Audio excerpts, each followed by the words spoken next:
अखिल भूमंडलीय सर्व शिरोमणि मुनि समाज के संस्थापक आदि मुनीश्वर योगेश्वर सदगुरुदेव शिव मुनि महाराज की जय। उपस्थित मुनि वृंद, साधु सज्जन वृंद, संत वृंद, साधक वृंद, आध्यात्म ज्ञान के जिज्ञासुओं और प्रेमियों, सभी श्रोता वृंद, आप सबको मेरा कोटिशः नमन, सप्रेम जय जीव। आध्यात्मिक चर्चा चल रही है और हम लोग आत्मज्ञान के विषय में चर्चा कर रहे हैं। तो इससे पहले हमने यह बतला रहे थे, अधूरा ही पहुंचा है ना। सबका सर्वशक्तिमान अपने भीतर विराजमान है। मेरा सर्वशक्तिमान ईश्वर मेरे भीतर विराजमान है। आपका सर्वशक्तिमान ईश्वर आपके भीतर विराज रहा है। सबके प्राण को ही सर्वशक्तिमान कहा जाता है। शरीर में जब प्राण है, शरीर चलता फिरता है, दौड़ता भागता है, बातें करता है, सोचता विचारता है, दुख सुख का अनुभव करता है, इसी को ब्रह्म कहा जाता है। इसको भगवान कहते हैं, प्राण को। बहुत बड़ी बात है ना। शरीर में जब हम लोग हैं तो बातचीत कर रहे हैं, सुन रहे हैं, दुख सुख को जान रहे हैं, नहीं तो कुछ नहीं समझ में आएगा, है ना। प्राण के निकल जाने के बाद कुछ समझ में नहीं आएगा। सबका सर्वशक्तिमान सदगुरुदेव कहते हैं सबके भीतर विराजमान है। हम आपका सर्वशक्तिमान नहीं है कि आप मेरे सर्वशक्तिमान नहीं है। सर्वशक्तिमान आपके भीतर विराज रहे हैं।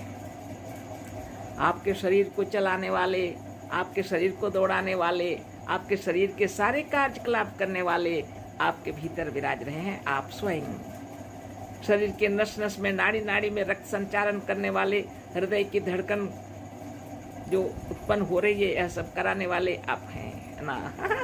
ज्ञात शक्ति अज्ञात शक्ति दोनों मिला करके आपसे ही प्रवाहित हो रहा है और आपका शरीर चलायमान हो रहा है। इच्छानुसार खड़े हो जाते हैं, इच्छानुसार बैठ जाते हैं, इच्छा हुई तो नाचने गाने लगते हैं, है ना। कभी क्रोध भी आ जाता है। सब कुछ हो सकता है। जिसने अपने आत्मा को जान लिया वो अपने मन को अपने वश में करने की कोशिश करेगा, है ना। सब कुछ है मन का ही खेल, है ना। तो सदगुरुदेव यही बता रहे हैं कि अपना सर्वशक्तिमान अपने भीतर विराज रहा। आपको अच्छा होना है, अच्छा बनना है, अच्छा कार्य करना है, आप अपने आप का ध्यान करना है। सुबह सवेरे उठकर शौच से निवृत्त होकर योगाभ्यास करना चाहिए। ध्यान में तल्लीन हो जाना चाहिए। अपनी आत्मा से बढ़कर कोई भी हितैषी नहीं है। यही इष्ट देव इसको बोला जाता है। अपनी आत्मा से बढ़कर कोई भी हितैषी नहीं है। आप अगर अपने आप में, अपने विचारों में तल्लीन होकर एक बार एकाग्रचित से बैठ जाएंगे तो आपका शरीर स्वस्थ, निरोग, निर्मल, निरामय हो जाएगा। आपका शरीर स्वस्थ रहना कितना जरूरी है ना। तो सदगुरुदेव यही बता रहे हैं, सभी स्वस्थ रहना चाहते हैं, खुश रहना चाहते हैं और इसीलिए भगवान की खोज कर रहे हैं। सबको यही मालूम है कि भगवान जी के पास पहुंच जाएंगे, वो प्रसन्न हो जाएंगे, खुश हो जाएंगे, तो आशीर्वाद देंगे, जो इच्छा हमारी है पूरी हो जाएगी, है ना। लेकिन किसी को पता नहीं भगवान रहते कहाँ है ना। सबके अंदर विराज रहे भगवान। अपना अपना सर्वशक्तिमान अपने पास और अपने को ही बुलाना है, अपने को ही बोलना है, अपने को ही जानना है। इससे बढ़कर कोई भगवान नहीं है ना। सभी धर्मों में एक ही बात है, लेकिन लोग नहीं समझे, है ना। अगर सदगुरुदेव आए नहीं होते हम लोग भी नहीं समझते। बाहर में ढूंढते होते ईश्वर को, बाहर ईश्वर नहीं है। पुकारो न हरगिज खुदा को तुम, नहीं दूर वह तो तुझी में है गुमसुम। जब सदगुरुदेव से ज्ञान मिल गया, है ना, एक मुसलमान भाई को, तो क्या बोले, इसी तरह की बात है ना।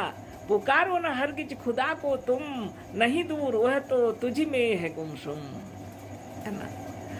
सब कोई बुलाते हैं ना अपना मस्जिद में, है ना, अजान होता है। लेकिन जब गुरुदेव से ज्ञान मिल गया तो अजान तो अपने भीतर होना चाहिए। अपने भीतर में प्रणव का नाद गूंजना चाहिए, अपने भीतर में ध्यान लगाना चाहिए, यह सब काम करना चाहिए।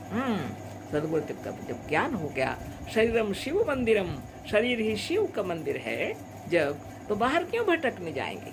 शरीर में शिव जी बैठे हुए हैं, वह कोई दूसरा नहीं, स्वयं अपना आप है। और कहते हैं body is the temple of God.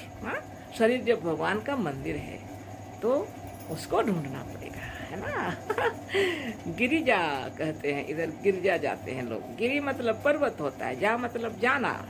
तो ऐसा कोई उपाय कीजिए जिससे आप पर्वत पर जा सके। क्या एवरेस्ट शिखर पर जाना है? नहीं, अपने इस मस्तक कोश पर, अपने इस शरीर पर, है ना, इस ध्यान के अंदर अपने आप में डूब जाएंगे तो आप पहुंच जाएंगे भीतर, है ना।